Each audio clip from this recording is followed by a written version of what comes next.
31 datos de cómo la mafia italiana convirtió a Cuba en su paraíso. Cuba se convirtió en un paraíso para la mafia italoamericana, y ese periodo estuvo lleno de personajes de todas las clases, algunos sobrios, otros pintorescos, pero todos de mente criminal. Por el lado de la mafia, la principal figura fue Meyer Lansky, un judío estadounidense que revolucionó los juegos de azar a través de dos estrategias. No hacía trampas en los casinos, dejando que la ley de probabilidades, a la larga, decantara las ganancias hacia la casa y ponía a las fuerzas del orden a trabajar para sus intereses a través de sobornos. Por el lado cubano, el principal personaje que facilitó la presencia de la mafia fue el presidente Fulgencio Batista, a través de una corrupta política de Estado que promovía la instalación de casinos, con los que se lucraba la élite política y militar en el poder. Vamos a dedicar este video a cómo la mafia penetró a Cuba y prácticamente se adueñó de la isla entre las décadas de 1930 y 1950, y a cómo terminó este periodo de la historia cubana. Antes de meternos a fondo, no te olvides de suscribirte a nuestro canal y activar las notificaciones para mantenerte al día con nuestras actualizaciones.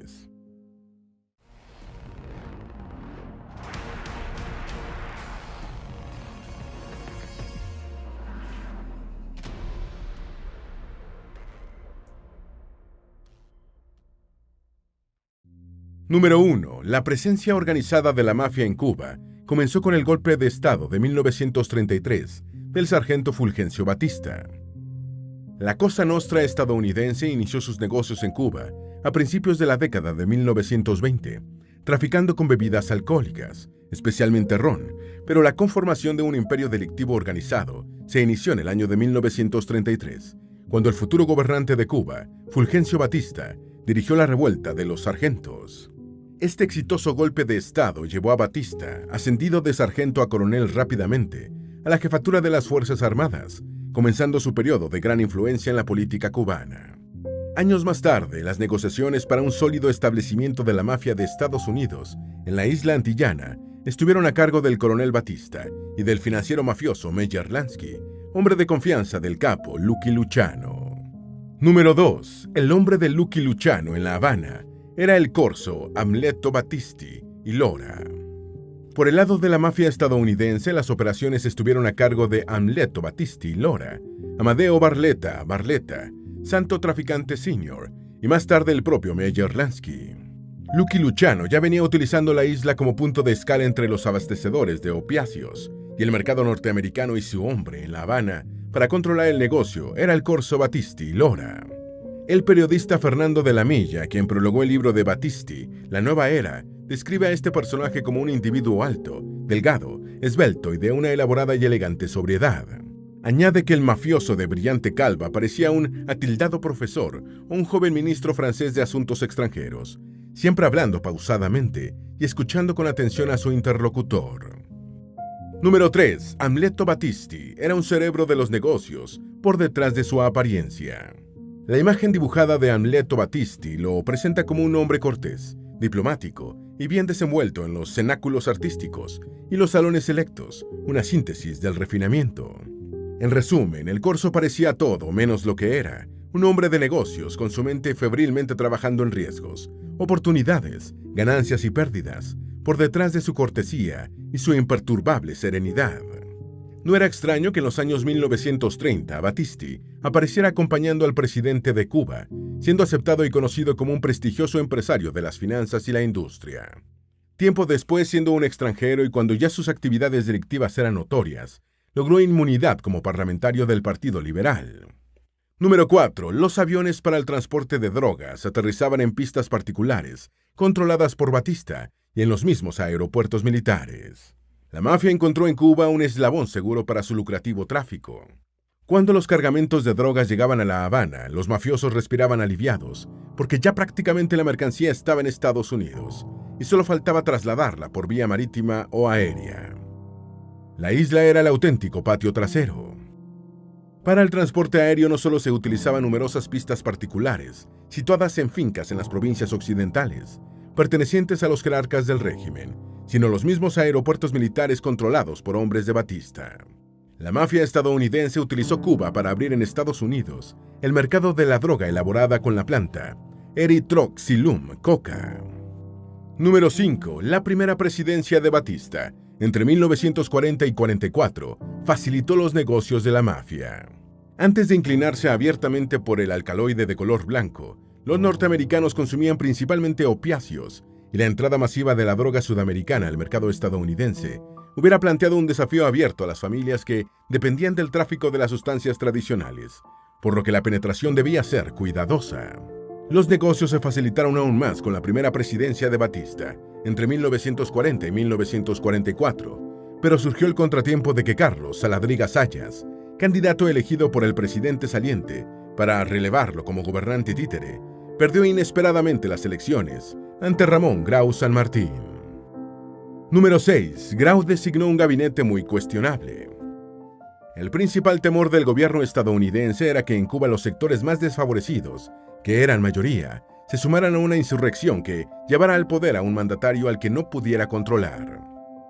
Tanto la mafia como la inteligencia estadounidense entendieron que el paso de Grau por el gobierno era temporal.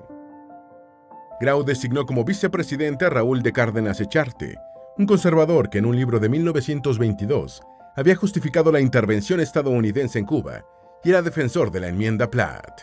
Estas posiciones políticas no se correspondían con las del partido que había llevado al poder al presidente Grau. Igualmente, Grau nombró como primer ministro a Félix Lancis y Sánchez, un hombre dominado por la desidia y proclive a las prebendas. Número 7. La mafia contribuyó con los primeros intentos de neutralizar al movimiento revolucionario cubano. En 1946, con Batista fuera de la presidencia, pero conservando influencia política y militar, la casa particular del militar se convirtió en lugar de importantes reuniones mafiosas. Entretanto, el presidente Grau manifestaba aspiraciones reeleccionistas, mientras la mayor parte de la población cubana estaba en la miseria por el desempleo, la corrupción y los latrocinios y privilegios de la élite gobernante. En ese tiempo comenzó la persecución de los grupos gangsteriles asociados con la política cubana contra comunistas, intelectuales y dirigentes obreros y campesinos que intentaban unirse. La mafia y los órganos de inteligencia de Estados Unidos estuvieron detrás del proyecto de dividir y neutralizar el movimiento revolucionario cubano de la época. Número 8. Fidel Castro acusó al gobierno de Carlos Prío Socarrás de vínculos con la mafia.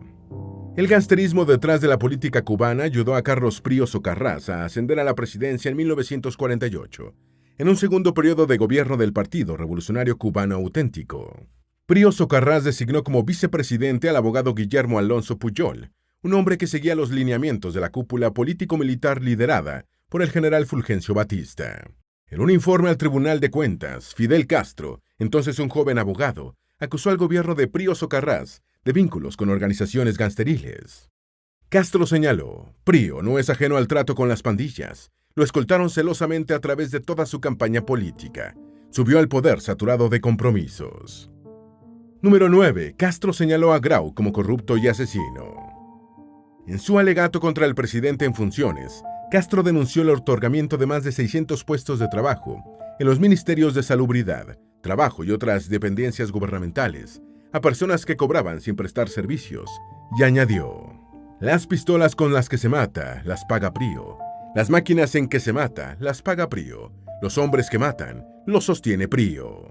En 1951, el gobierno de Cuba era un poder aparentemente carcomido por la corrupción, en el que Prío Socarrás y sus hermanos y partidarios trataban de darle continuidad al autenticismo por todos los medios, en alianza con otros partidos. En un segundo plano estaban numerosos personajes que realizaban operaciones encubiertas para beneficio propio y de la élite en el poder. Número 10. En 1950, el calabrés Amadeo Barletta fortaleció sus negocios en Cuba.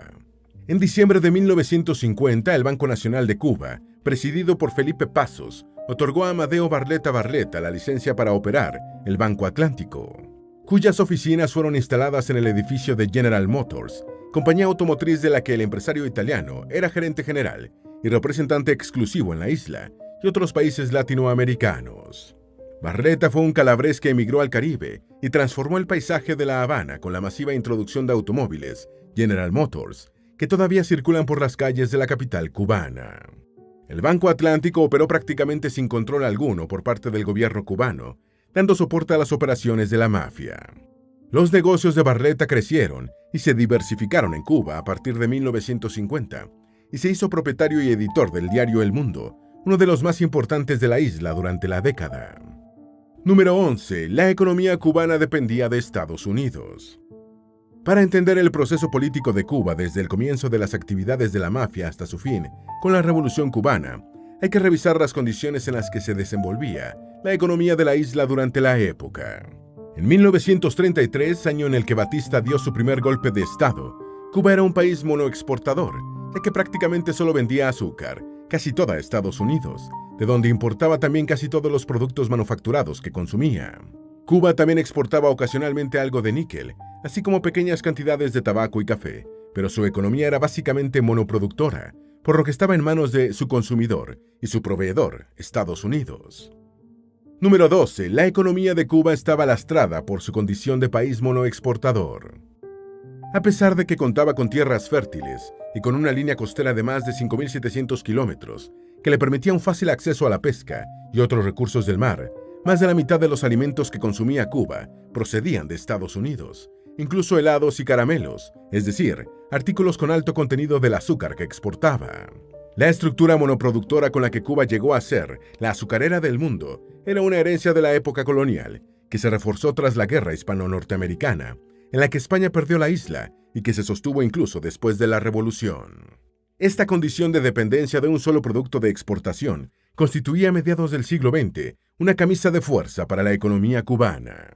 Número 13. Las actividades de la mafia en Cuba operaban como una gran corporación. El imperio económico de la mafia en Cuba operaba como una corporación con varios frentes de negocios, que incluían principalmente tráfico de drogas, juegos de azar y burdeles.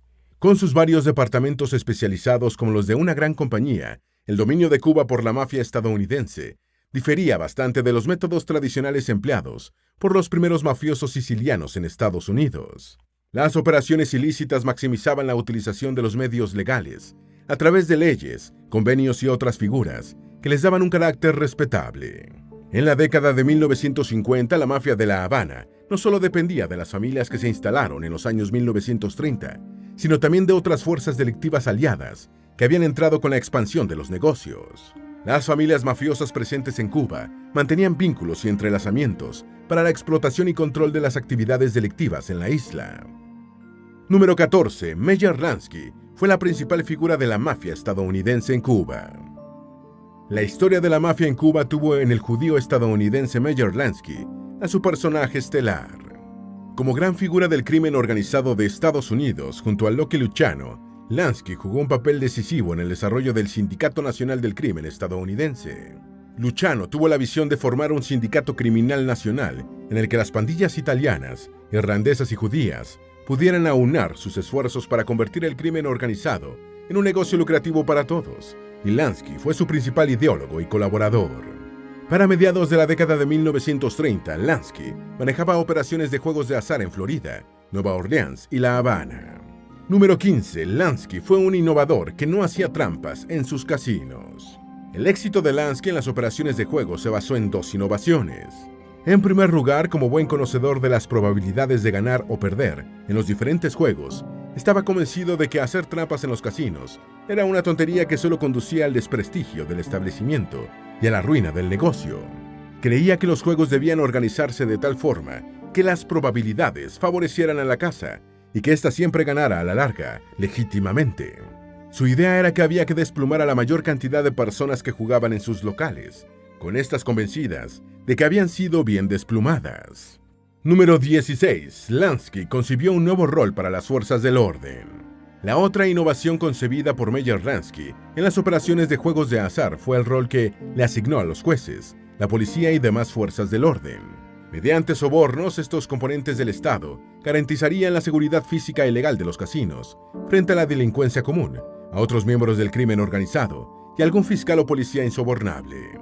Los jugadores debían acudir a los casinos seguros de que solo perderían su dinero en el interior del establecimiento y no afuera ante un asaltante. El sistema legal debía evitar cualquier amenaza de cierre sobre la casa y proteger a los mafiosos que resultaran acusados. Si algún policía honesto intentaba incordiar, había diferentes formas de neutralizarlo.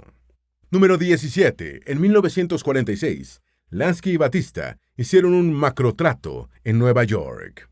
Lansky forjó una estrecha relación de amistad, personal y de negocios con Fulgencio Batista, que duró más de una década.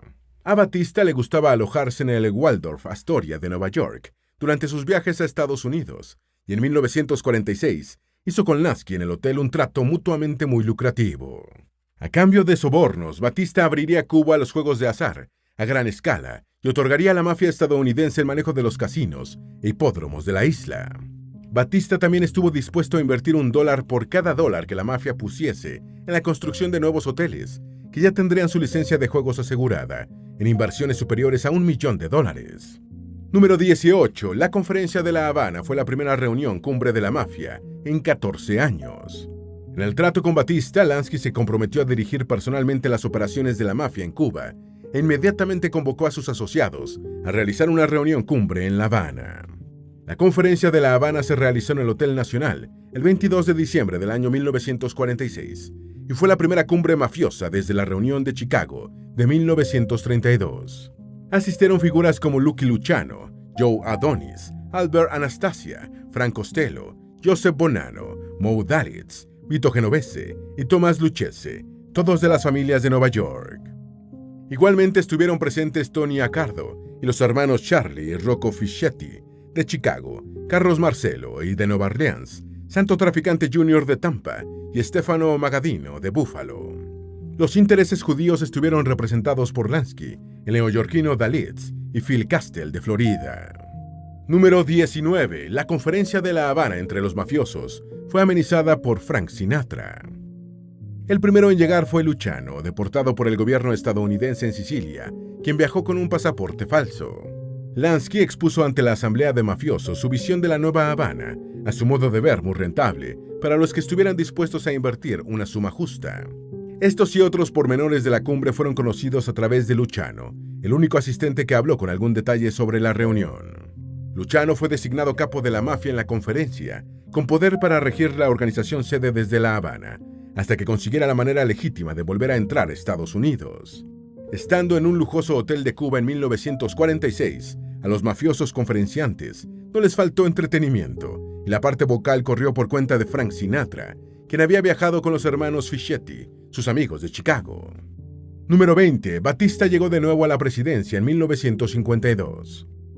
El 10 de marzo de 1952, Batista tomó de nuevo el poder dando un golpe de estado al presidente Carlos Prioso Carras, mientras que este recibía de Meyer Lansky un soborno de $250,000 para facilitar un incruento cambio de gobierno.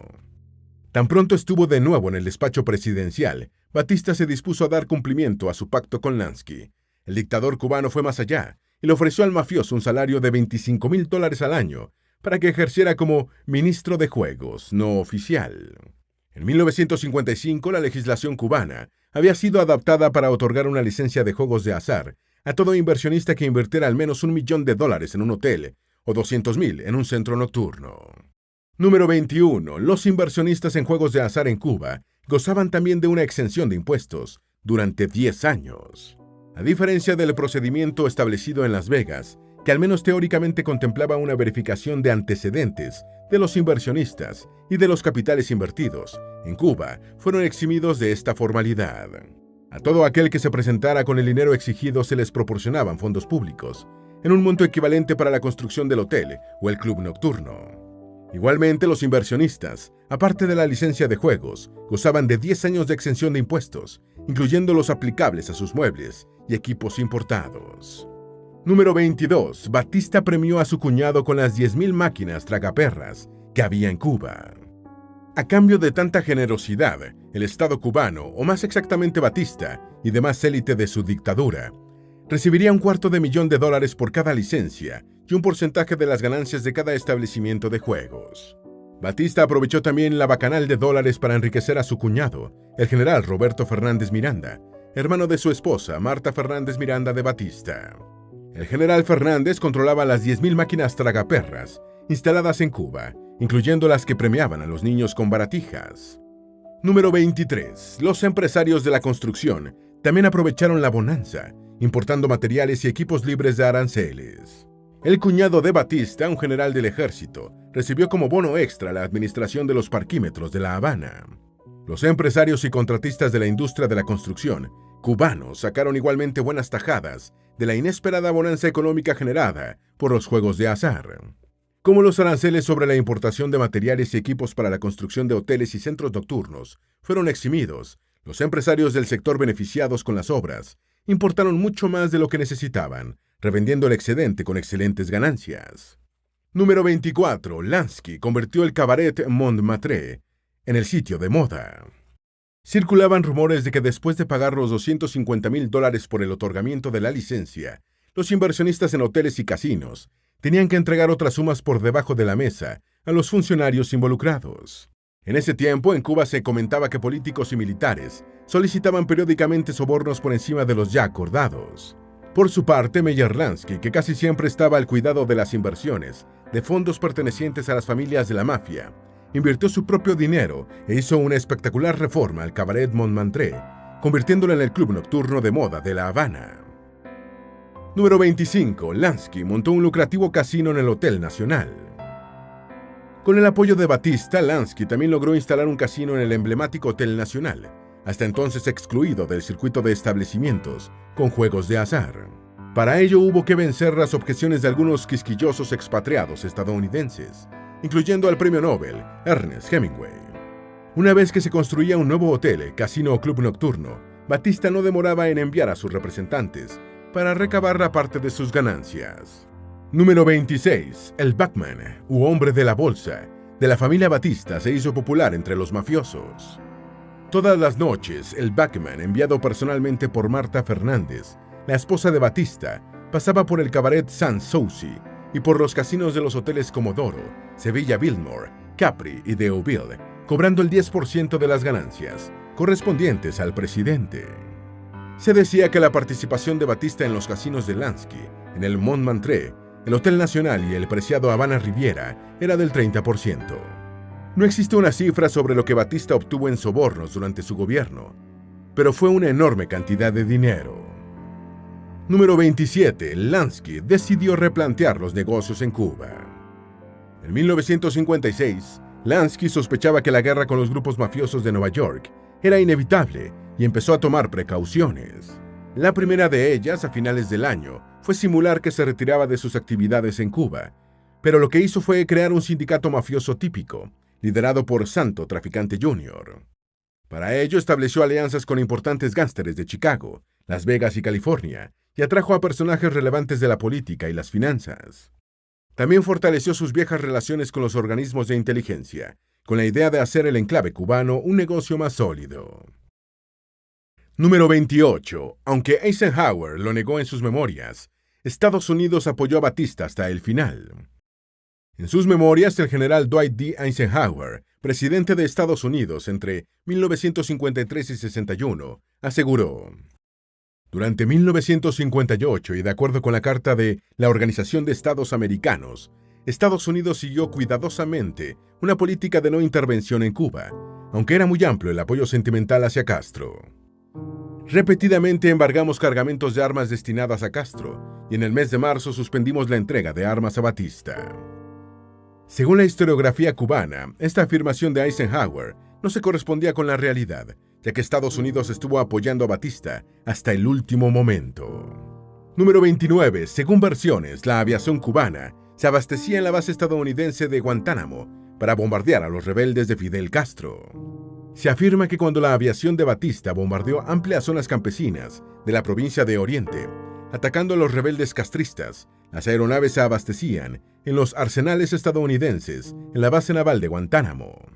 En septiembre del año 1958, Lyman Kirkpatrick, entonces director ejecutivo de la CIA, hizo su último viaje a La Habana. Número 30. En septiembre de 1958, Estados Unidos creía que la caída de Batista era inminente.